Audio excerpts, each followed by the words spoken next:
welcome to the Gold Ghosts and Guns podcast for January 30th, 2026. My name is Tom Luongo. We've got a lot to talk about, and we will have a lot to talk about today. It's episode 245, and I have the great pleasure of having Susan Kokinda of Promethean Action back on the podcast. Susan, how are you? I am good. Looking forward to this.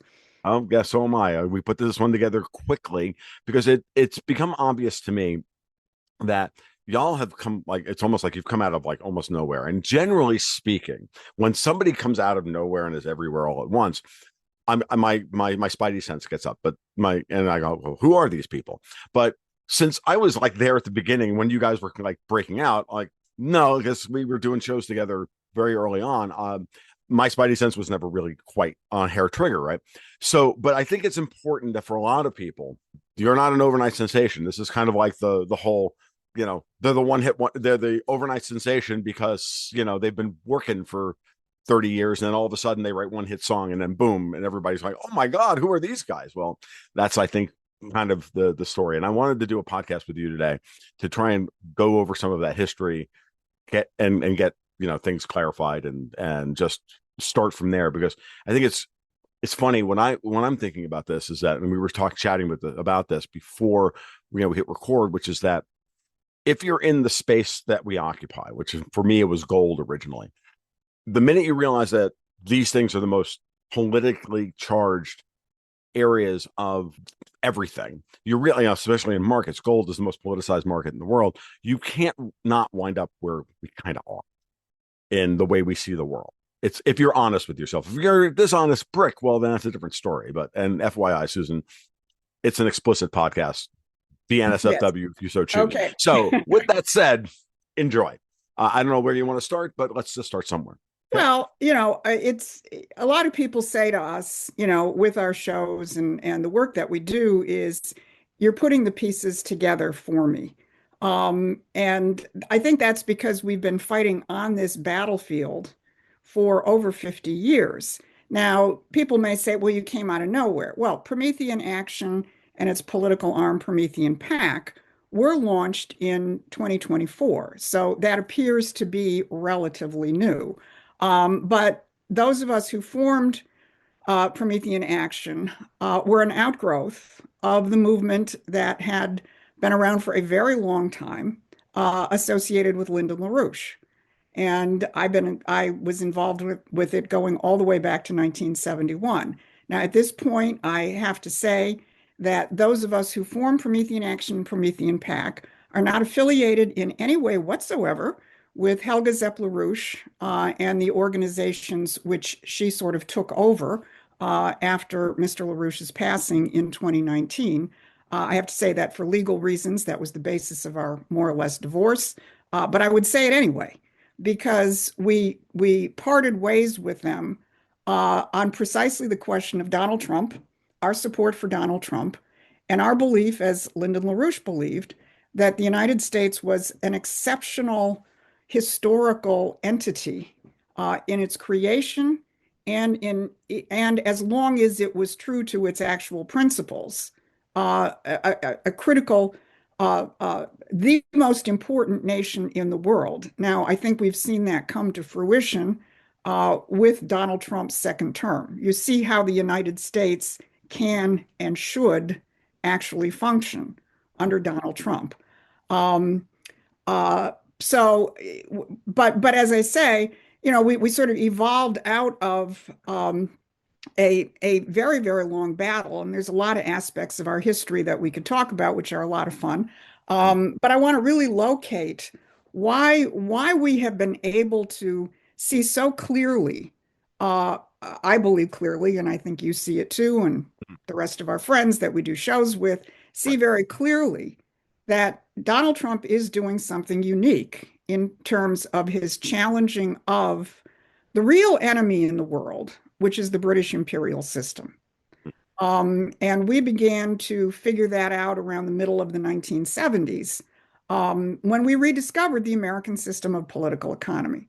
And, I'll go through some of the prehistory in a minute, but where I actually want to start is the 1980s, because that is where we really went through the wall of fire. I was in our Washington, D.C. operation from 1977 throughout the 1980s and the 1990s. And in the 1980s, we were working very closely with the Reagan administration. Lyndon LaRouche was one of the first people to put forward in the late 1970s the concept of what we called beam weapon defense, what Ronald Reagan adopted as the Strategic Defense Initiative, Right. and what Donald Trump has now revived as the Golden Dome. Right. And LaRouche was meeting directly with people in the Reagan administration in terms of advancing the idea that these new physical principles of lasers and other things gave us the ability to end mutual and assured destruction by actually defending ourselves from Mm. incoming Soviet or whatever kinds of missiles.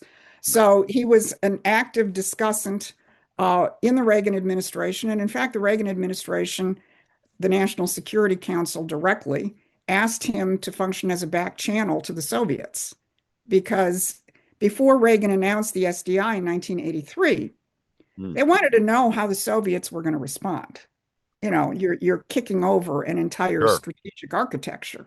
But they didn't want to do it officially, of course. That's the nature of back channels. You don't want to Right. send an official administration official. And from 81, 82, right up to the point that Reagan announced the strategic, might have been 82, 83, right up to the point that Reagan announced the Strategic Defense Initiative, LaRouche would regularly come to DC. He didn't live there at the time, but I was there on the ground. Meet with people in the White House, carry the messages to his counterpart over in Mm. the Soviet embassy, and bring the messages back. So in many ways, the role that Steve Witkoff is currently playing between the Russians and the Americans over Ukraine. Exactly, Okay. exactly. Although more unofficial. I mean, Witkoff, Sure, sure, sure, you know, sure. Yeah, and Witkoff is more obviously working for right, Trump.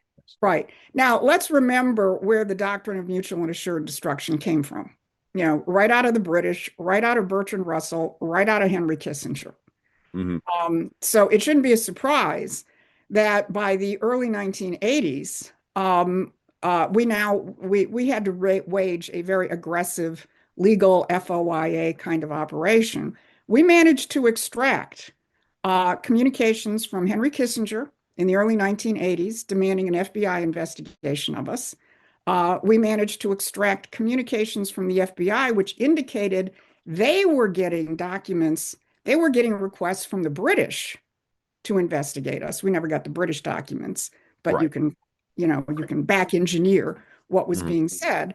And what was launched at that point was what was a Get LaRouche task force, just like the Get Trump task forces, which included a stable of neocons, top investment bankers, the Washington Post, um, your That would, usual which panoply, would be the CIA house organ, the Washington Post. the CIA, Probably CIA people, and yeah. the Anti-Defamation League, which is why I find it pretty funny that, we get attacked. If you don't attack Israel, you're run by the Jews. Hey, boys and girls, we were right up against the ADL probably before most of you were born. Um, and the result of those constant, we fought back and we continue to work with the Reagan administration, and he did adopt the Strategic Defense Initiative. Mhm. And let's not forget, he was almost assassinated less than 3 months into his presidency, and we would have Yep. had George Bush as Yep. president of the United States. So we were in a fight then Mhm. against the Bush neocon British crowd, Of not course. just on strategic policy, but also on economic policy. We sort of won on strategic policy because he adopted the SDI, but he never built it. And we Yeah. did not win on economic policy. No, no, clearly. Now that's interesting. It's a thread I'd like to actually pull on, which is that you bring up Bush, because every time I look, I like we looked at Venezuela, Dexter White and I together looked at Venezuela, and we said, there's a definite Bush angle here, especially with Marco Rubio being out of Florida, and we're both Floridians, and we have an understanding of Florida politics and the history of Florida politics, so we see it from that angle. So I'm just interested to pull on that thread a little bit about what you saw with Bush, because I always looked at it when they threw. I even when I was a 12-year-old, I understood that giving Reagan his most vociferous enemy during the primaries, George H. Herbert Walker Bush, making him his vice president. I'm like, that doesn't seem right. You know what I mean? That's my spidey sense, even then at 12 years old, was like, yeah, that's not right. Right. Yeah, So, I mean, and anything it you want to add happened. to like the whole thing with Bush, I'm interested to see, hear your history with the Bush clan, because Well, it the funny makes thing is, lots of sense. I was actually a reporter for our publications at the 1980 Republican Convention Okay. in Detroit. Okay. And Paul Laxalt, who you could, he was the senator from Nevada. He was Reagan's campaign manager. Hmm. He was like an early America First type Right. character before you had America First per se. But if Mhm. Paul Laxalt were still around, he, would have Right. been all in with Donald Trump. And he ran Reagan's campaign. And at the point that Reagan announced Bush as his vice presidential pick, Laxalt got on an airplane and left. Did not stay for the final victory speech and so on because he knew they had been betrayed. Now, I've Yeah. been told by people that uh, uh, I can't confirm it, but I've been told by more than one person that there Hmm. was a famous elevator ride between Reagan and Henry Kissinger and a notorious financial figure here in Michigan named Max Fisher, Hmm. who would be like a mini George Soros if you want to do it that way. And they told Reagan, if you don't appoint Bush, you're going to get no help from the apparatus and you're going to lose. So Yep. whether it happened exactly that way or not, it happened somehow that way. Sure. So that's what was going on. And and the fight really was, I mean, what we had discovered in the 1970s is the American system. I mean, Right. we had resurrected the American system. And it's important to say, one of the crazy things that's thrown out, is that we're Marxists and communists, because in the early phases of our organization, we studied Karl Marx. Right. Lyndon LaRouche was a World War II veteran.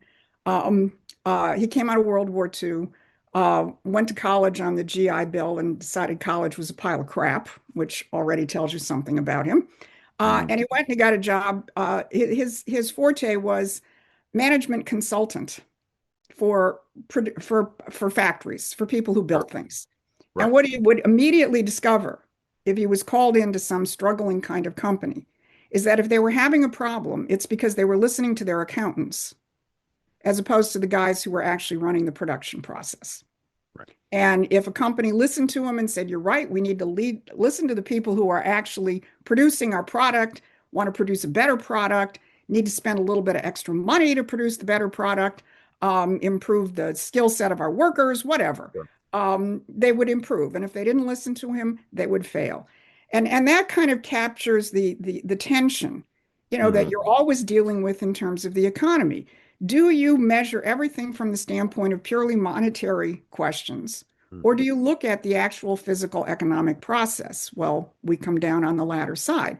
So if you're in a world, which most people are still in, um, where your two choices are finance capital, where money runs everything, and something else, which is Marxism, well, you're going to try and figure out, okay, how do I solve this finance cap? So you study Marx because he did attack finance capital. But here's the fun part of Karl Marx.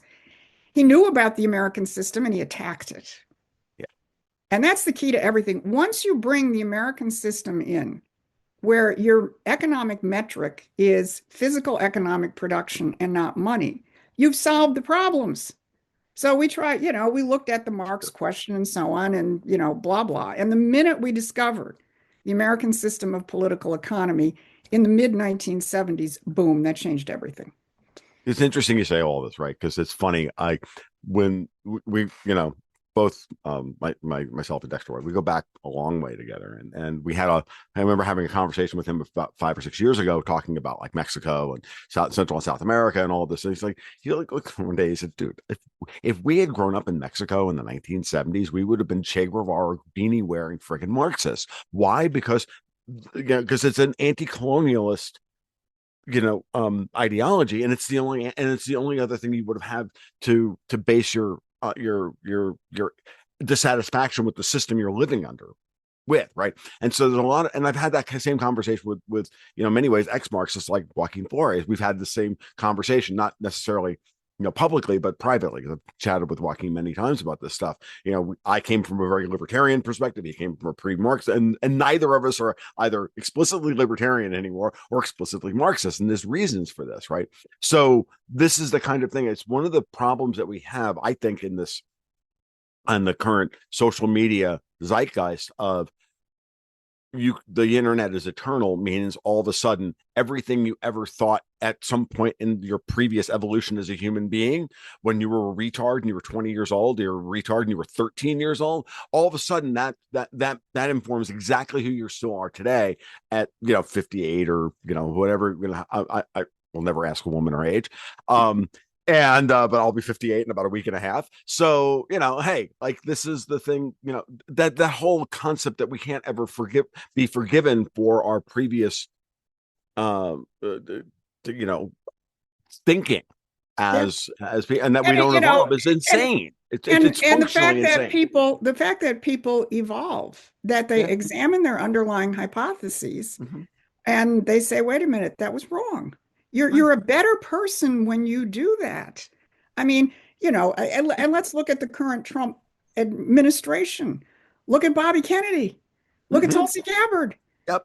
I mean, when I look at the Bobby Kennedy question, I mean, my first political activity, and unfortunately, I'm going to tip off a little bit how old I am, um, was when I campaigned for Bobby Kennedy Sr. in 1968 in California when he was shot. I mean, I wasn't in LA, but I was Right. in San Francisco at the victory party. And that came on the heels of Martin, and that came on the heels, obviously, of the assassination of JFK. Mm-hmm. Um, and, anybody, I mean, people go through this process of being shocked by things that happen, which clearly indicate to you that something is very wrong.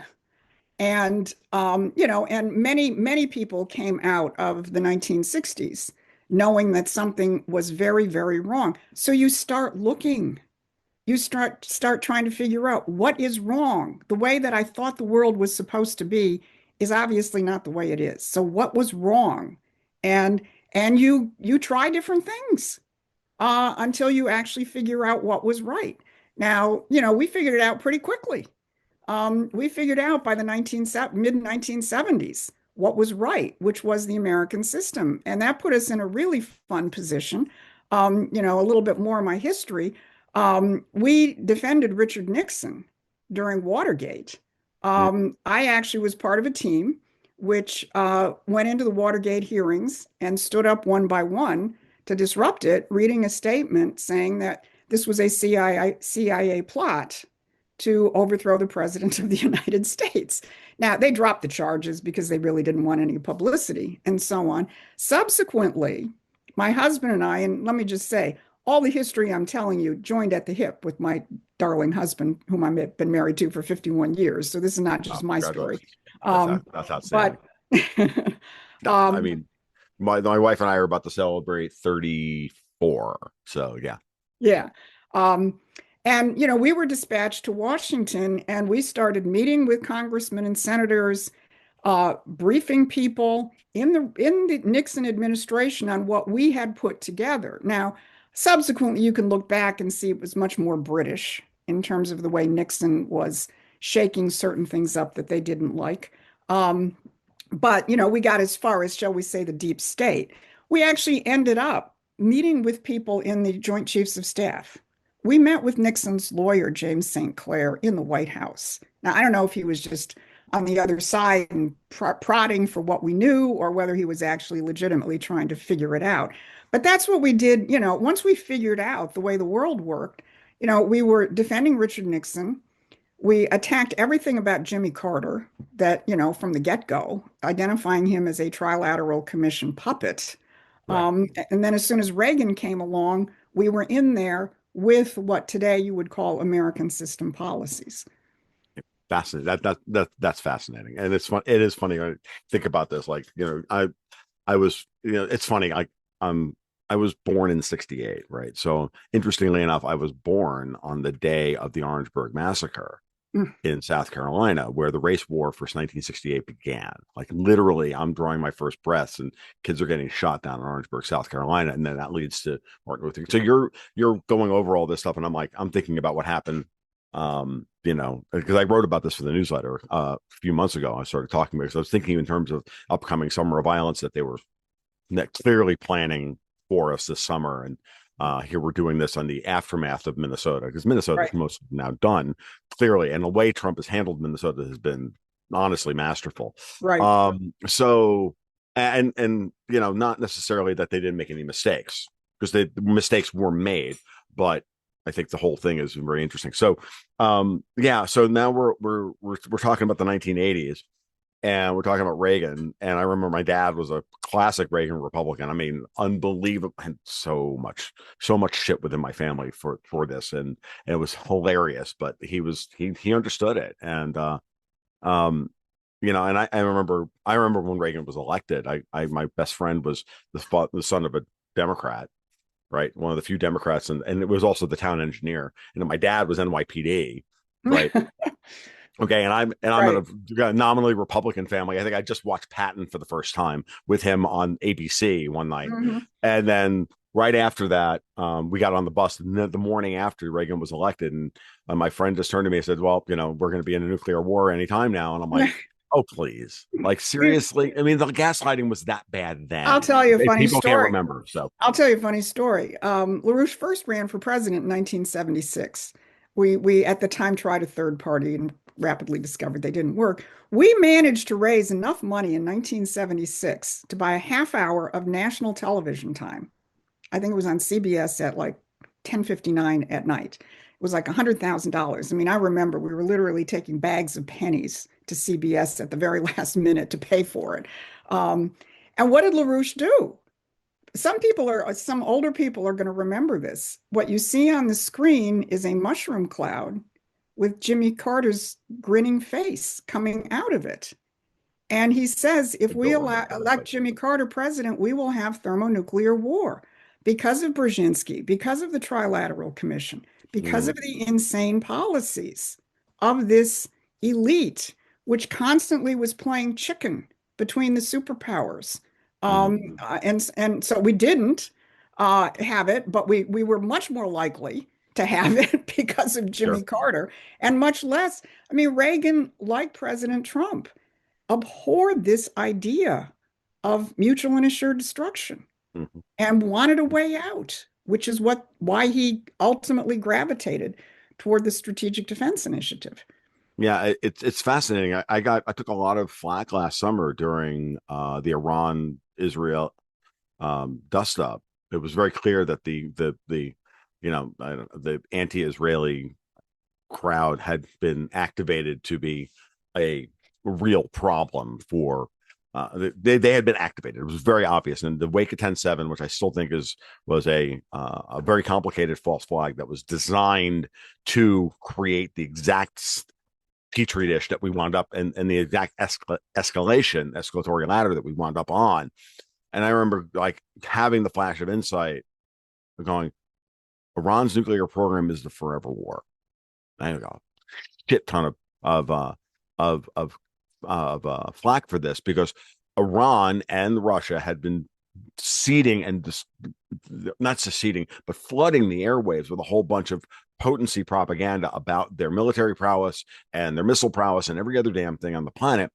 And I'm like, but the whole axis of resistance is a British and French project in the first freaking place. Right, So they're on both sides of the war here. And everybody's getting really emotional because the Israelis are out there slaughtering Palestinians in Gaza. And who can defend that, right? right, And then in the classic, again, go back to what I said earlier about the if you were a Marxist when you're 16, you're still a Marxist at 60, or there's no forgiveness. Well, that's a very, if not A, then B, false right, dyad right, of, you are either, if you're not against Israel, then, or if you're not pro-Palestinian, then you're pro-Israel, or right, and all this nonsense, right? It's the same thing with Iran. I'm like, no, I'm not on either side. They're both shitbags. They're both both globalist projects, and the goal is the chaos. right. And now we're going to watch to see how Trump handles this on the Right, way out the door. right. And clearly what Trump is doing is every step of the way anti-chaos, right? Exactly. You know, Right. how can I end the chaos? How can I ensure that there's stability in a country so that it can organically get better? That's what he's doing in Venezuela. That's why he did not shove Machado in there. And of Mm-hmm. course, he was very clear when asked by a reporter, why didn't you shove Machado in there? He says, do you remember something called Iraq? Mm-hmm. You know, where you Yeah. tear down everything and what comes in is worse, which was the intention of the Yes. neocons. You know, Yeah. it is the intention. You know, you go back to people like Samuel P. Huntington, you know, one of the classic neocons, and he actually is somebody that we were tracking way back in the 1970s because he was part of Council on Foreign. There was a project which was run by the Council on Foreign Relations or the Trilateral Commission. Now I don't remember which one, Fair. where they basically had it was called the Project 1980s, and in there, um, people like Huntington, and I can't remember if this is him specifically, but I'm pretty sure it was. He says something to the effect that what we need is fascism with a democratic face. And those Mm-hmm. terms were used. I think it was in the piece that Huntington. Or Yeah. we need to recognize that we may have to suspend some democratic methods in order to do some of the things that we're doing. Well, that's what he was doing in the 70s with the Trilateral Commission. Then he retools in the 1990s with the clash of civilizations. So now Islam is our perpetual enemy. And now we Right. can have perpetual wars in the Mideast, Right. right? These guys are just retooled over and over again for what purpose? As we all know, the British Great Game. Right. The British Great Game of keeping everybody, when Hmm. they talk about China and the tall poppy syndrome, if you just stand up in China, they'll lop your head off. No, no, no, no, no. The original tall poppy game goes back 300 years with the British and the Dutch and Right. everybody else. Exactly. That's the thing. And again, and you and I focus on the British because they're the head of the snake. It does not matter in my mind, and I've said this many times, and I'll continue to say it to those in the audience that continue to want to make me name the Jew. I'm like, no, dude. At the end of the day, it does not matter that we can go back 1,000 years or 2,000 years or whatever.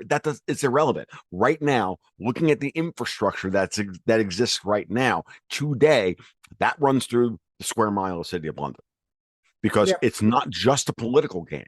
It's a financial game as well. It's a cultural game. It's a media game. It goes through that entire square mile. And you kill that, and doesn't matter that there's there's outposts in Amsterdam or Singapore or Hong Right. Kong or Frankfurt or anything else. All those wither on the vine.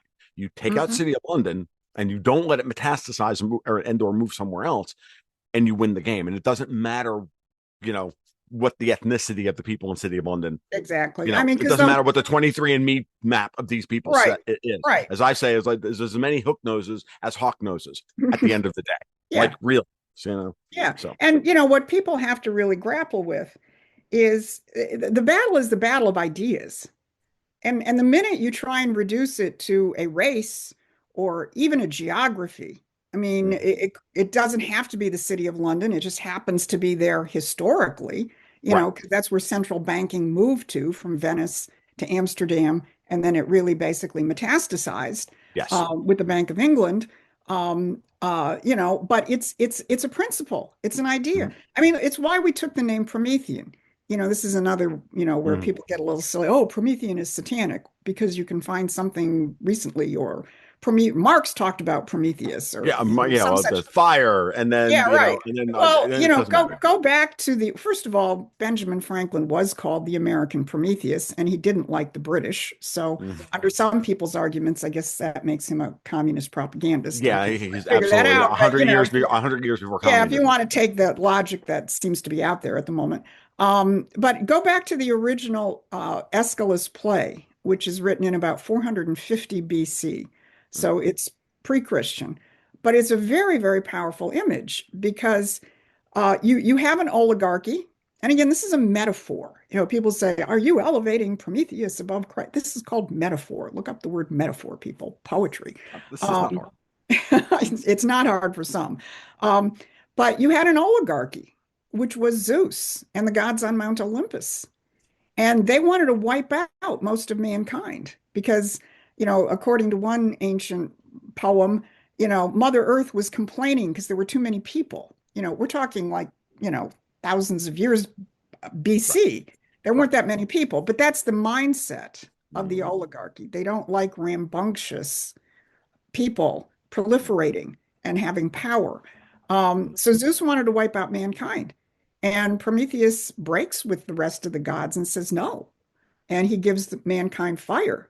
And the most important thing in that Aeschylus poem, drama, is where Prometheus says, I gave them more than fire. I gave them the knowledge of the rising and the settings of the stars so they could know the seasons. That's agriculture, right? You can't have agriculture if you don't know what season it is. I gave them the knowledge of numbers and letters so that they could keep their ideas, forever. I taught them how to build houses and carts so they weren't beasts of burden. In other words, what is man? Man is exerting dominion over nature. Of course. And the oligarchy hates that. That's what the American Revolution was. And that's what they are so afraid of. The revival of the American system ideas that there is this alternative to this binary system of finance capitalism versus communism, that we created something new and viable. And it was spreading around the world in the 19th century, which is why they carried out assassinations, which is why they start and why they continue to start wars. And now they are terrified. It is back. It was implicit in Trump's adoption of tariffs and bringing investment back into the United States. But Jameson Greer stood up in front of Davos and he made it explicit in one of the most historic speeches that's probably been made in 20 years. Now, was everything in that speech right? No, I think he got Bretton Woods and Keynes a little bit wrong, but I'll give them some grace in terms of having a Sure. different interpretation of the post-war period. But man, his description of Hamilton right up through McKinley Mhm. is absolutely spot on and exactly what the British Empire has been terrified of for, since the upstart United States 250 years ago. And I find it funny, some of us are getting some, mud thrown at us and so on. All of it boils down to you can't say it's the British. Right. That's what it all boils. That's what they are afraid of. All the rest of the nonsense that they pull out and so on. They do not want people understanding Mhm. the systemic nature of empire, which today is the British imperial system in its modern form of globalism. They don't want people to understand that, and they don't want to understand people to understand what a powerful antidote the American system is, which is why they really get quite feral, with the attacks on Trump. First, the prosecutions, the attempted assassination. I mentioned before we got on the air, I don't think I mentioned it earlier, when LaRouche came under actual prosecution in the late Mhm. 1980s, because all of their efforts to slander us and everything else and wipe us out didn't work. We were kind of tough and we kind of knew who was coming at us, so we knew how to fight Right. back better than, frankly, most people do. Uh, One of the prosecutions of LaRouche was led by Robert Mueller in the late 1980s. So, when Trump came under attack, we said, been there, done that. And we actually put out an entire pamphlet entitled Robert Mueller is an amoral legal assassin Mhm. who will do his job if you don't stop him. But it's this unbroken continuity. And what they are truly, truly afraid of is that their little box of binary choices is broken by Yep. Trump, by his administration, by a growing body of Americans who are beginning to understand this. We're trying to magnify it. Of And I course. think that makes us very dangerous in a good way. It does, and it's interesting. I want to go back to the philosophical moment thing that you touched on because it's very important. What I've been saying for a long time is they need, and this is a very this cuts to the core of who they are. They need to destroy the idea of we the people are sovereign over the government, which is the great thing about the American experiment, right? Our Constitution is quite explicit. We the people, in trying to ordain this Constitution to do this and restrain the government and have it do these things. And it's a document of these are the government's powers and the Bill of Rights are a bunch of negative things that you cannot reinterpret these positive powers as, versus their idea that the king is sovereign, or the oligarchy is sovereign, or the philosopher kings are sovereign, and we the people are just chattel slaves. They have to win this war.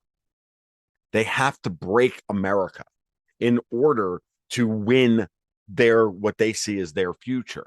They can't have it any other way, because no one else has done this.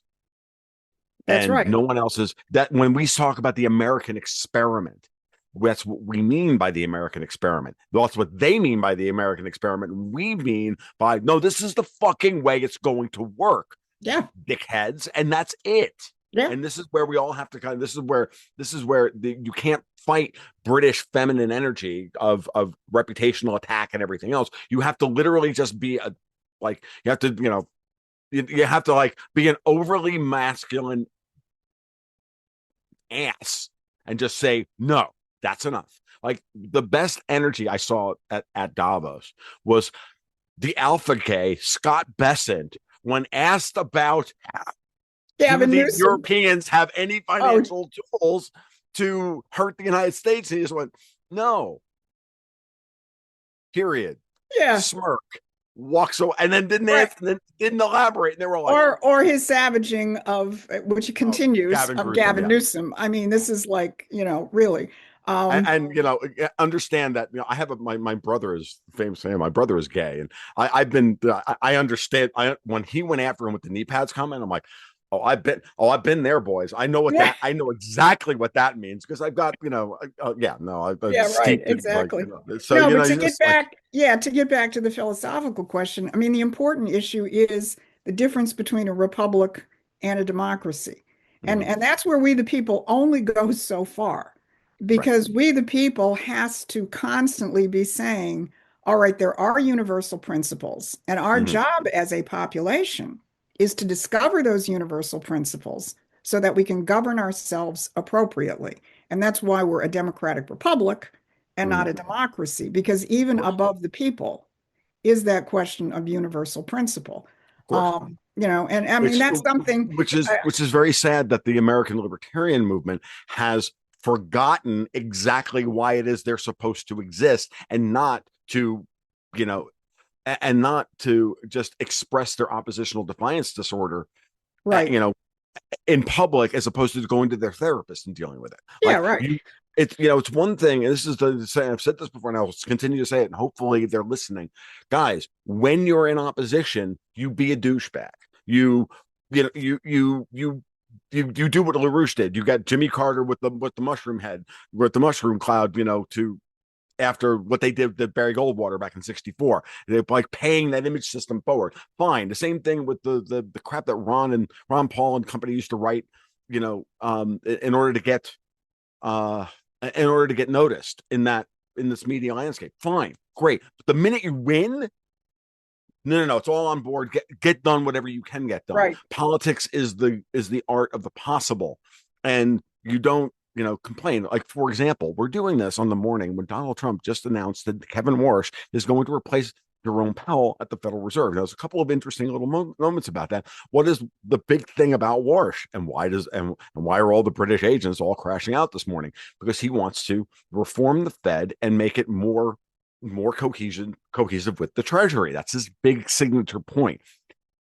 And I don't know if this is confirmed yet, but apparently Jerome Powell wants to stay on at the FOMC after his term is ended, which is weird, right? And you know how I feel about Powell. I happen to think that Powell is the architect of the financial landscape necessary to bring Trump to power, to give him the runway necessary to do what needs to be done.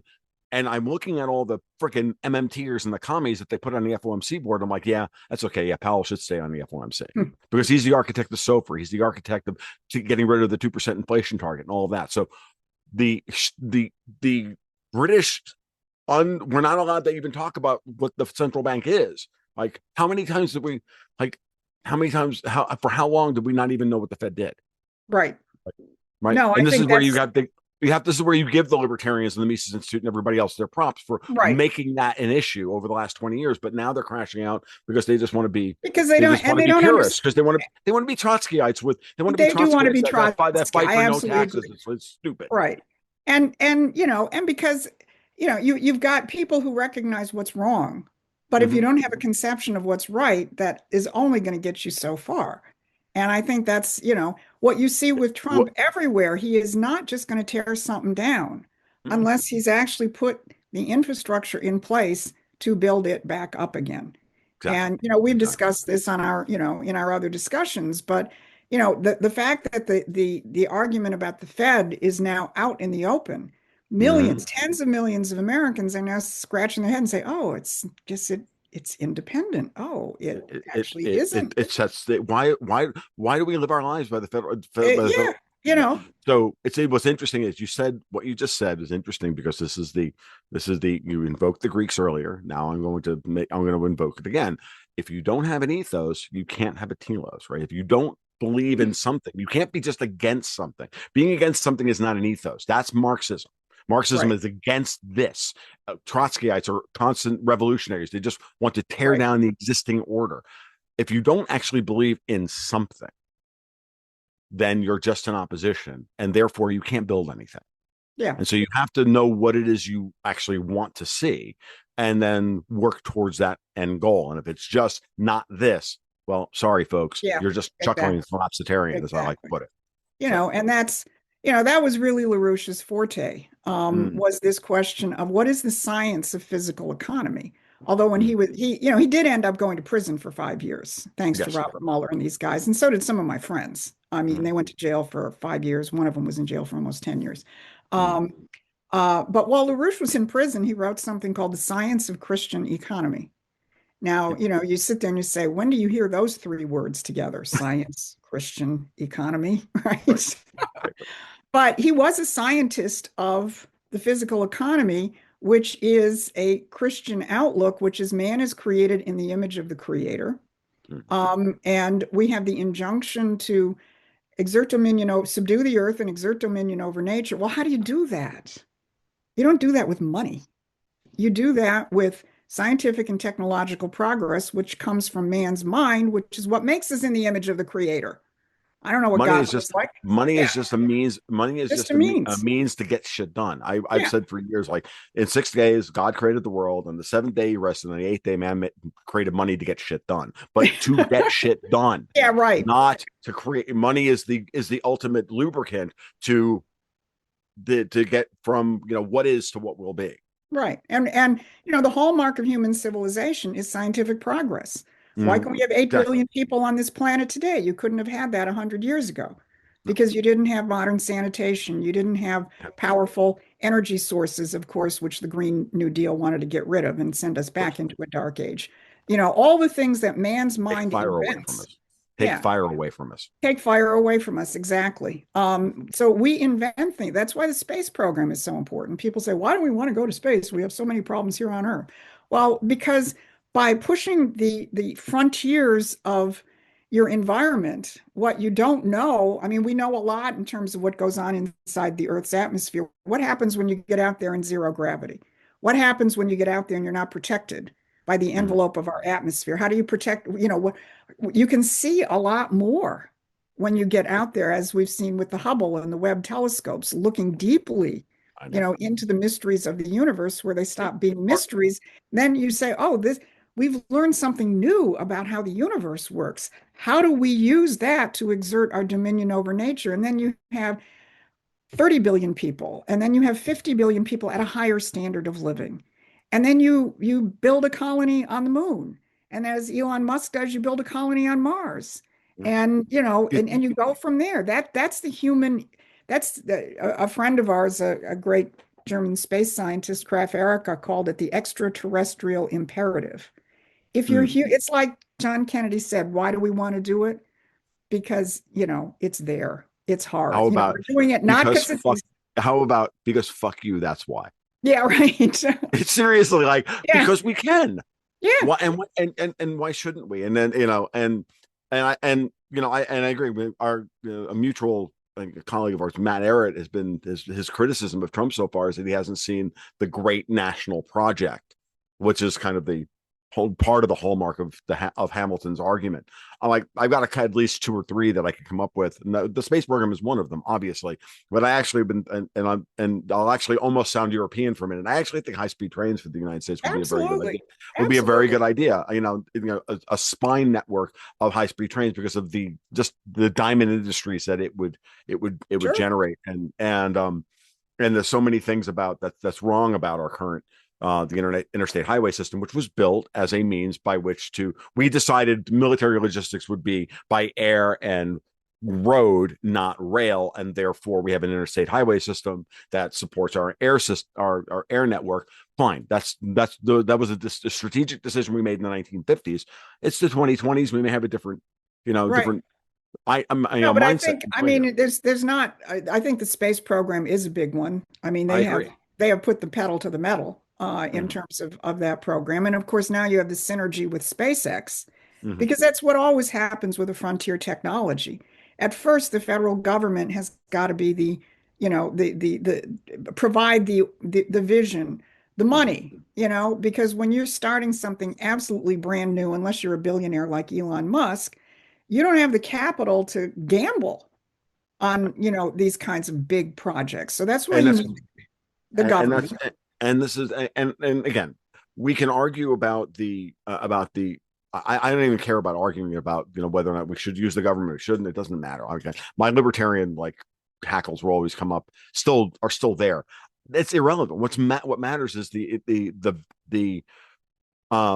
the expression of that desire, and how Right. we get it done is all that really matters, and And how look we at, implement it is just a discussion of politics right. ultimately.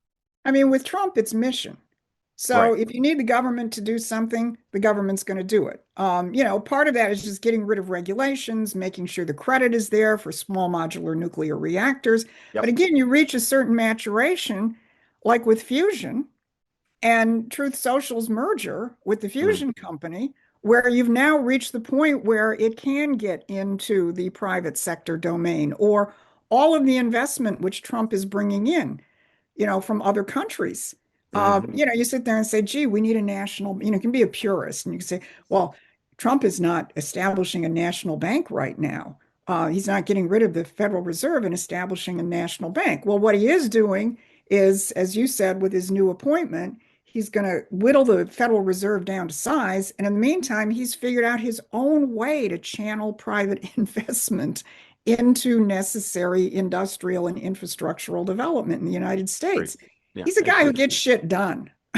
There's no ain't no argument there. And when it comes to, and what's I literally been saying about the Federal Reserve for years now is like when you go down the rabbit hole of replacing LIBOR, which is a British construct, with an expression of the euro dollar demand for dollars, the offshore demand for dollars, and SOFR, which is which is domestic demand for dollars, you see philosophically what what the two things are purpose built to do. Um, and you realize that the Federal Reserve doesn't need to be anything more than what it was originally designed to do. And this goes back to things that Martin Armstrong has been talking about for years. Another guy they put in jail for saying Right, no to them, right? right. And I think I'm he happy came to out a say, little more pessimistic than LaRouche did. I mean, what no, was amazing no, but about they look, I know, I it's know. What was amazing I about know Marty. LaRouche, I know Marty personally, and and he's a good man, and he no, means well. I know, and it happens to a lot of people. What just was Sure, amazing about LaRouche is it didn't matter what they did to him. He interesting. had this undying optimism about the nature of man being good, and Mm, that ultimately it was going to triumph. And he lived long enough to see Trump elected. The last interview he did before he sort of went into his final decline was talking about the importance of Trump's election. mm-hmm, So, he sort of made it that far. right. And, the And rest of us, took it. Those of us who formed Promethean Action and PAC, as opposed to mm, some of our other colleagues, decided, all right, we're going to take this the rest of the way.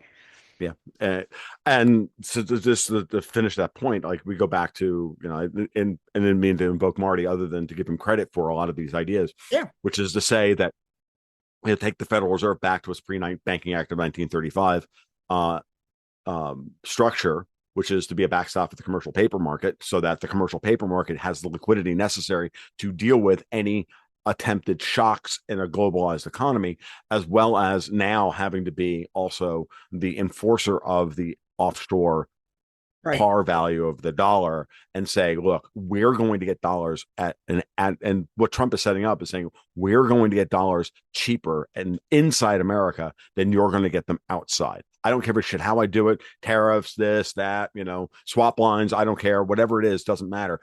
And that is the important part. So if you want to be a part of the great American revival, because fuck you, that's why, then great. You get dollars at a dollar. Otherwise, you're paying $1.07 for them. Right. Right. Yeah. Actually, LaRouche used to talk about a two-tiered credit system, Yes. right? Where if you're Mm-hmm. going to do something which is going to benefit your country productively, you get cheaper credit. If you want to build a gambling casino or a whorehouse or, a pot dispensary, it ain't going to come that easy to you. You can still do it. You can raise Well, this private is capital. You this can is do whatever you want, but we're not going to make it easy.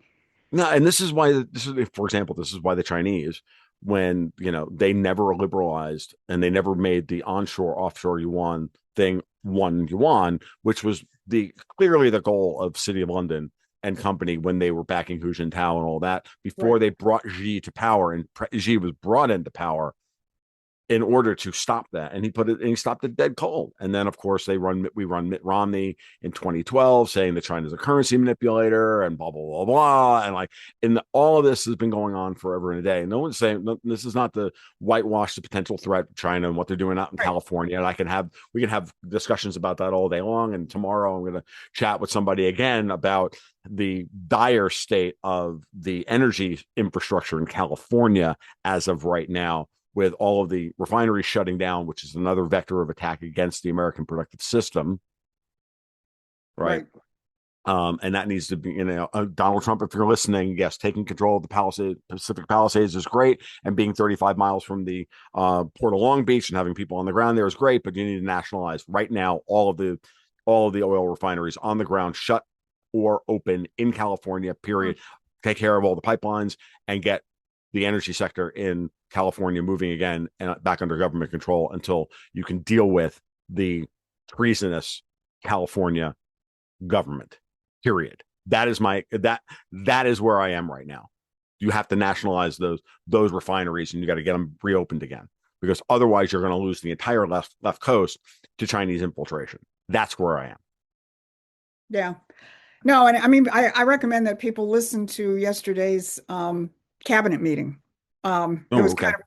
kind of funny because Trump started out. He said, the last meeting, we're not going to hear from everybody. The last meeting went 3 hours, and some of the press said that I fell asleep. Well, it's true, I was closing my eyes, but frankly, some of it was boring. It's like classic Trump, classic Trump. So So he says, we're just going to hear from a few of you this time, and then the next time we'll hear from the rest of you. So it was very strategic, everybody that he called on. Kelly Loeffler, the head of the SBA, Scott Mm-hmm. Turner, head of, HUD, obviously Lutnick and Besant, and they talked about things like our steel production has just outpaced Japan for the first time in what, 30 years, something like that. Right. They're opening we're opening new facilities where you haven't seen that kind of production in the United States for 50 or 70 years, and this stuff is coming back. Yeah, interestingly enough, I just saw on Zero Hedge yesterday or the day before, the largest aluminum smelter in our country's history is breaking ground and will be ready Right. by 2030. Yeah. An I aluminum think that's the smelter, one but in Oklahoma. massive, yeah, in Yep. Oklahoma, Yep. massive aluminum smelter Yeah. in Oklahoma, and they're going to get it on the ground in 4 years. Used under Obama, that would take him 4 years to get the freaking initial Permit. permit. Yeah, exactly. No, so I mean, the other thing I would just sort of conclude with is, I was fortunate to work with somebody for many, many years, namely Lyndon LaRouche. His mind was always in the future. Mm-hmm. And in fact, that's Prometheus, by the way, means forethought Of in course. Greek. He had a brother named Epimetheus, afterthought. Haven't heard much about him. Um, but LaRouche always operated from where should mankind be? And Mm-hmm. that's how he thought, I mean, you had to deal with everything that they're throwing at you, but you deal with it from the standpoint of where should we be? And I think that's how Trump thinks. Trump is already in the golden age. I think he gets frustrated because the Congress, maybe even a lot of his own team, doesn't know how to live in that future golden age and bring the optimism of that to bear on the Mhm. current political situation. But you could certainly see you could see it in action in that cabinet meeting yesterday. Mhm. Yeah, yeah, no, without a doubt. And it's a very good thing. And I'll say as well that where they are right now is they have to continue the operational tempo. They cannot hold back at all. I think going into Fulton, I think winding down Minnesota on Tuesday and then immediately going to Fulton County in Georgia for election fraud on Wednesday. And then Tulsi Gabbard gets, I don't know if you saw that picture of Tulsi Gabbard in the hat with the coat and everything else, like peering around the corner. I'm like, oh, that's so meme worthy. It's not funny. I'm like, because she wasn't supposed to be there. And then they found Right. her and they're like, oh, by the way, Senate, you're going to pass the SAVE Act because we have you all Yes. rights. Right. And oh, by the way, Georgia GOP, you're done too. Hmm. Also, somebody was given the numbers about Thomas Massey and how he's being backed by the, I take zero money from APAC. Yeah. And you take money from the same people that are backing Elon Omar and AOC and Open Society Foundation and Jayapal and this one and that one and all Beto O'Rourke and the whole rest of them. Like, really? Hmm. Hmm. And you know Yeah. who they're backed by? Huh. Again, we keep coming back to our British Right. partners, as I'm going to use the partner in the way that Vladimir Putin uses the word partner, Right. Right. as as an albatross around their fucking necks, Hmm. um, pencil necks. Like these people just need to be dealt with. And it's funny. We're doing this morning. As we're doing this, I'm watching the gold and silver psychodrama play itself out. It's very clear that Besson has been running a no squeal like a pig, boys. Squeeze operation on Hmm. the LBMA. Like, oh, by the way, yeah, this one's gonna hurt. Hmm. Now we're getting a bit of a correction this morning finally, but for those of you who think you missed something, but I got news for you. We're going to close this week on over $5,000 an ounce gold and right at $100 an ounce silver to end the month. And I can tell you that a little bit of what we're seeing this morning, just technically, and I just watch it. It's like, okay, so you want to paint the tape into the close for the month that um January didn't close above $100 an ounce silver because that's embarrassing for you. Okay, fine. You can spend your money on that if you Right. really need to. But this game of extend and pretend is ending. Yeah. We are Trump is attacking like Patton in every like at Yeah. five different directions at once. Absolutely. Absolutely. And Yeah. and that forces them more and more to expose the hard inner core of what they're doing. That's how they ran the Minnesota situation.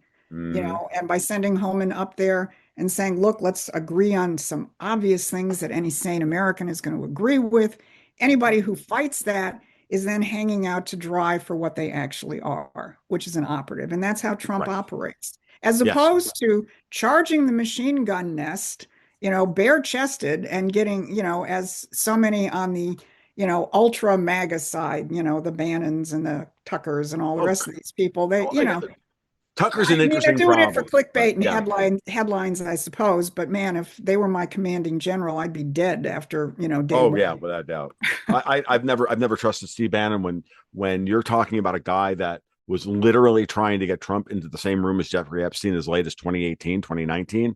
That's a guy that's not working for you. And Yeah. the way Bannon bounced out of the White House, he was Trump's trusted advisor one week, and the very next week he was like, he was gone. He was persona non grata. And I'm like, yeah, let's just call a spade a spade. And if he's still talking about we need to start a war with the Chinese, then I'm sorry. Here you go, Steve Bannon. You're a British asset. Yeah. You didn't Because read it's the new what other national. conclusion can I make? Because Yeah. you want to get us into a war with somebody who doesn't even want a war with us. You didn't read the national defense strategy. Exactly. But in a certain sense, the litmus test that I think people can always use is, are they educating and organizing people around Trump's economic and strategic revolution? If they're Mm-hmm. not doing that, there's something wrong. Are they stupid? Are they manipulated? Are they an agent? I don't know. And at the end of the day, I don't care. Yeah, Just that's ignore true. them. Just ignore them Yeah, because move they're not forward. doing what we need to do.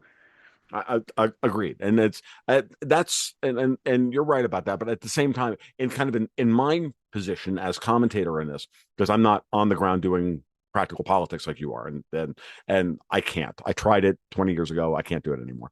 But I can do this, and for me, it's very important that I go. Oh, by the way, to teach people how to read the people who are trying to thieve your reason from you and thieve your enthusiasm. It's a very important part of the process. You have to teach people how to read the political zeitgeist and the political game board. The more you teach them how to do that, then you have added to your own personal, group of people around you. I would I call them like the Baker Street Irregulars to invoke Sherlock Holmes. You have all these people around you now who then see what you see, and then it can help you, make sense of everything and keep up with everything. Because it's Right, impossible for any one person to keep up with any of this stuff. You need to have that right. that hive mind around you, and this is the way you read this stuff. Like I read guys like Robert Barnes and Steve Bannon and Thomas Massey and Rand Paul, and I look at them all and I'm like, I don't know what happened with y'all. I can probably go through and figure out what day, you know, Barnes crashed out and lost $50,000 betting on something wrong on Polymarket against Trump, and that's why he hates Trump now. Or it could be something else. I don't know what the hell it is, but hey, I'm out here doing my thing, and that's the end of it. It doesn't matter. What matters is look at what he said. Like literally, look at what he said last night. That nominating that Trump's nominating Warsh would be the worst. Would be the worst decision he could make. I'm like, really? Like, are you actually trying to like play word games now? Okay, you're Yes, cute. apparently. Like the worst lawyer in America is going out there being literally the voice of American law, and this guy doesn't even understand the grand jury process. Right. Yeah.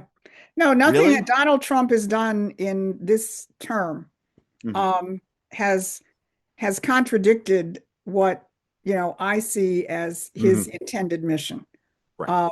Which is an economic revolution back to the American system and a strategic revolution to destroy geopolitics and the imperial great game and create a world of sovereign nations. Yeah. No, So far, he hasn't disappointed me.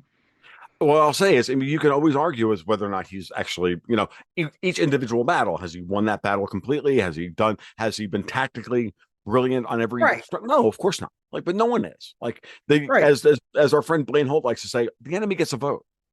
Yeah, right. Like they're allowed to Well, win a it's like, battle. it's like Ukraine and Russia. If he were just negotiating with Ukraine and Russia, yeah, it would have been settled. But he's Right. not negotiating with Ukraine and Russia. He's negotiating with the British, NATO, and the Europeans. So, Yeah. Yeah. that's a factor that makes it, much more difficult. And yet he's still in the cabinet meeting yesterday indicated he thinks they're a whole lot closer.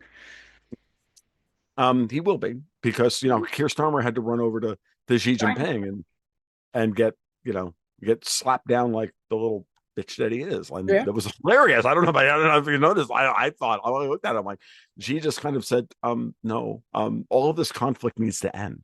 Yeah. No, In a very there, very very generic terms, but I read that to be like you're not going to sow any more discord between yeah. us and the United States or anybody Yeah. else anymore. I mean, between Carney and Starmer, obviously they have some fantasy about, being able to use China. I don't think China, at least not under Xi Jinping, is going to play those games. No, no. I was chatting with a friend last night about China actually, and he had just come back from a trade show and was talking to some Chinese vendors and in his particular business. I'm not going to tell you what business that was. It's nothing defense oriented or anything. It's just it's not right for me to talk about it. But what he said was what the situation in China with Xi is, the problem is that Xi is actually quite ill Mm. and his health is failing and they no one knows and he's too paranoid to let anybody know what the line of succession will be. So a lot of what we're seeing isn't necessarily coup attempts against him. I'm just passing on what I heard. You can choose to interpret this as salt at the taste, folks. I'm just putting it out there that what you're seeing is people pushing Xi to try and get an answer from him as to who is going to take over for him when he goes because his health is poor. That's one angle. I still think that the British are trying to take his weakness, his physical weakness. It still makes sense that they would try and resurrect the Hu Jintao faction of the CCP in order to try and get control of the CCP, and then use that as a means by which to bolster Carney and Starmer Right. against That's Trump. That that's a was good my strategic read. hypothesis. That's I my mean, strategic read. yeah. Yeah. No, I think we're going to have to see it play out. The problem Mhm. with most people is they just do this stupid binary. China, Right. CCP, communist, bad, you know, Right. perpetual enemy forever. And Again, it's a much more nuanced situation. And clearly that President Trump knows that. well, it is the same kind of thing of Linda LaRouche was a Marxist in the Yeah, right. 1940s, and therefore because there are people like yourself and me and others who are associated with that, then therefore clearly the Russians are running, the Soviets are still running Donald Trump, and he's Right. just a communist agent. I was reading this the other day, going, "Wow, that's a leap of logic. I mean, I said That's to somebody the impressive." other day, I feel very honored. I'm being given the Russia, Russia, Russia treatment along with Donald Exactly. Trump.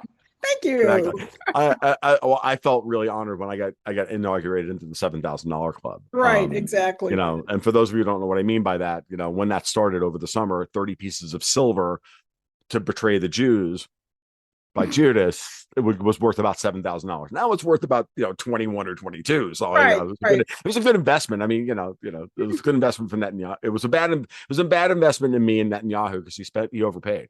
right, exactly. Whatever. Yeah. It's just hilarious.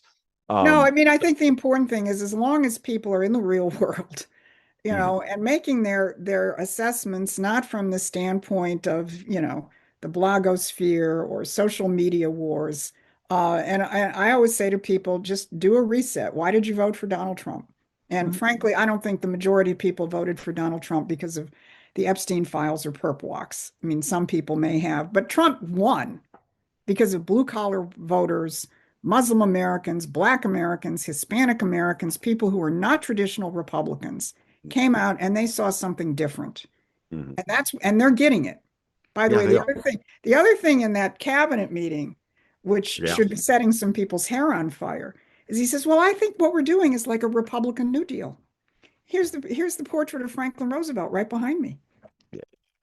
I mean, I've always said the following is I have a very complicated relationship with FDR because I still think that his cabinet, especially when I review the record, I've been fascinated with the campaign in Europe, right? With Patton and all of that over the course of the last couple of weeks, because something in my back of my head said you need to rewatch Patton for the 45th friggin' time, which I literally have the movie practically memorized. Second favorite movie of all time. Um, behind Star Wars and ahead of the Maltese Falcon, just so if everybody's keeping score. But I've learned a lot of things about the political situation with Stalin, FDR, Ike, and all of that stuff. And I have to say, I'm not happy with FDR. I think that in many ways, I think a lot of it, I still think that his entire freaking cabinet was shot through with communists. But God knows at this point, he got some things right, right? And I And he almost believe that recalibrated. It's true. he did. He Uh, did recalibrate. He did recalibrate, but there's other things that he did that were a mess. But at the end of the day, I'm like, I tend to agree with you that it makes sense that the British killed him and gave us Harry Truman because that hayseed didn't know anything. and And people probably don't know, but Roosevelt, when he was recovering from polio, did a deep study of Alexander Hamilton.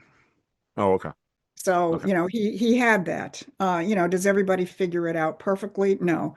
But he also, he had Churchill's number and he had the number of the British Empire. I mean, people yeah, should read Elliot Roosevelt's account of mm, the last summit between Roosevelt, Churchill, and Stalin at Casablanca and the fights that broke out between Roosevelt and Churchill over the mm-hmm, post-war period. Roosevelt mm. died and we ended up with Churchill.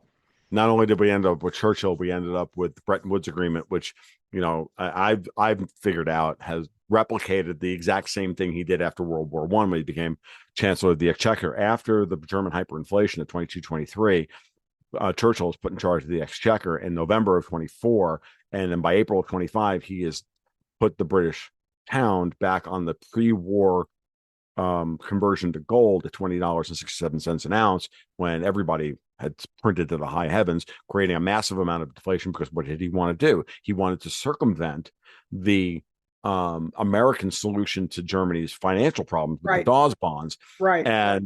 and suck all the freaking gold out, which is what he did. Now he did that, which set up World War II and brought Hitler to power and everything else. Eventually, fast forward to 1946, what's the play with Truman in the White House?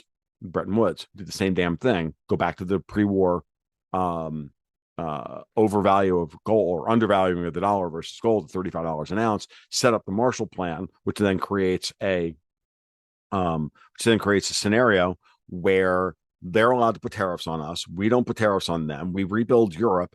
And if you go look at the national balance sheet, you'll see exactly how we paid for the Marshall Plan. The United States lost over 12,000 tons of gold between 1954 and 1971. And this is where my libertarian brethren need to get off their fucking high horses and realize that President Nixon was removed from power because he stopped the drain of the American national balance sheet. This was a defensive maneuver, not we Against need the to print it British. against the British. Against the British. Absolutely. Exactly. Exactly. Absolutely. Now, there was And probably another way to do it, but he was in a world where he probably only had those binary choices being presented to him. I think Murray Rothbard did a lot of really good work in his analyzing the breakdown of Bretton Woods and what has government done to our money, and the and where he goes over very quickly in that pamphlet the three different monastery systems that existed after the London gold pool fell in 1968. Between 68 and 71 eventually led to the end of quote unquote the final end of Bretton Woods. But look, the British and the French and everybody else took on all our gold. If they put the Eurodollar system was built to make the dollar the world's reserve currency, but then now we're paying a coupon for everybody else to use. We're paying for everybody else to use our dollar. They turn around to take their coupon payments and buy our gold with it. Yeah. Like, if you want to make it simple, folks, they put their treasuries on their national balance sheets, and then we're paying them 6, 7, 8%, and they're turning right around and then taking the coupon payments and buying gold with it to rebuild their national reserves. And all we're doing is spending our national blood and treasure. So the baby boomers, that wasn't built on national production. That was built on consuming national savings. Exactly. Exactly. And then we got Lyndon Johnson after they killed Kennedy to go in and clean up the French's problem over in freaking Vietnam. Right. A problem which we would not have had if we had ended the colonies at the end of World War II, as Roosevelt intended to do. And we betrayed Ho Chi Minh, who had actually been very pro-American at the end of World War II. But we can sort of bring this all back full circle, because I know we have to wrap it up. all I wish is that Patton was allowed to go into Berlin, Prague, and Vienna and kick the freaking Russians back to Budapest at worst, and and let Stalin know this is not going to happen, and everybody was backed off. But unfortunately that didn't happen. Well, that was not the British plan. We can bring this whole thing full circle, because I know we need to probably wrap it up. Yeah, we probably should. 1971. Let me tell you the day I joined the LaRouche movement. August 15th, 1971. Because LaRouche had been forecasting that this system doesn't have built-in stabilizers. It is not in good shape, because he was seeing the disconnect between the financial side and the physical production side. That was always his superpower. That's what he looked at. And he knew that and he knew that it was reaching a breaking point. And he was warning of a major, major, major event. So I was in college at the time. I was actually between semesters, and I'm sitting on the floor of the house I lived in, and I'm looking at Nixon doing this, and I'm saying to myself, that's what this guy forecast. I think I want to go find out, how he knew this and figure things out. So I moved to New York, where he was, and went to like a 20-part long lecture series, which covered everything: philosophy, economics, science, Marx, all of this stuff. And I'm sitting there saying, I only understand 10% of what this guy is talking about, but it's the best 10% I've ever heard, and I'm going to stick around till I figure out the rest of it. And frankly, we're still all figuring it out. Yeah, well, that's the thing. Like, the big one is, I was telling the boys yesterday. I was talking with Dave Collin and Jim Kunstler. I said, when I started this in 2017, when I saw Gold, Ghosts, and Guns in 2017, I was on a path, but we're still like trying to figure it out. So at that point, it was by 2018, it was Davos. And then I'm like, is it the British? It's Davos. And I'm like, then, Alex, then I meet Alex Craner, and it's all roads leads to London. And then, we start having that conversations. And it's like, it's an evolution. And then you just continue to sit there and look at, and then I had to like learn about currency arbitrage and bond spreads and this, none of this stuff I ever wanted. I just wanted to like buy gold and like chuckle and collapsitarian and wait for the fucking world to end. I was on the same path as everybody else. I'm like, that's not the world. Yeah. That's not the world. And, and that's not the job. And if you take your job seriously, then, if you're going to be a shepherd of people and you're going to ask even a nominal amount of money from them every month, like, dude, you have to do the work. You have to be responsible for them. They're your people. They're going to put food on your freaking table, and you have to give them the very best from yourself every month, even when you don't want to. Right. And even where you might be wrong. And even when you might be wrong. As long as you're smart enough to say, wait a minute, I didn't quite have that right. No, well, that's the thing. Like this is the one thing I've learned, I love sitting down chatting with Dave Collum about, because we're both chemists, and I'm a trained scientist. Like, this is my thing. Like, let's put this up on the board. Let X equal blah. And then let's solve this and see what happens. Like, it's not hard. I can dissociate myself very easily from my hypothesis emotionally. I don't have to like be tied to it. It's a skill that traders have, financial market traders have. It's a skill that real honest to God scientists have, because they have to, because 99% of all science has been wrong. Right, exactly. Because it has to be wrong in order to be able to illuminate the next truth. That's right. That's exactly the point. And that's the Promethean principle. That's the essence of humanity. That's what the oligarchy hates. And what's kind of nice right now is the battle is much more out in the open than it has been at any time in our lifetimes. And it's a philosophical battle. Yes. And that's where it needs to be. That's and it's right. one of the things that we believe, myself and Dexter believe very, very sincerely, that this is about reteaching people how to think about how they exist in the world, what their relationship with the reality is, and then move forward. And I think that re-examining all of these things is very incredibly important. Susan, this has been an absolute and utter blast. Every time I chat with you, I just enjoy it more and more and more. So as always, thank you for showing up. Back at you. Give everybody like the direct links to all your stuff, and let's get out of here and we'll move on. Okay. PrometheanAction.com. That's the main place to go. We have a YouTube channel, Promethean Updates, but if you go to our website and sign up, you're going to get everything. Excellent. There you go. And then, of course, Susan's on X at SJ Kokinda. There you go. So, and I'm TFL1728, TomLuongo.me, goldgoatsandguns.com, Patreon/goldgoatsandguns. If you want to throw some money at me, if not, I don't really care. I do, but I don't, how it is. Got to be at least falsely modest. There we are, folks. You guys be well. You take care. We'll talk soon. Keep your stick on the ice.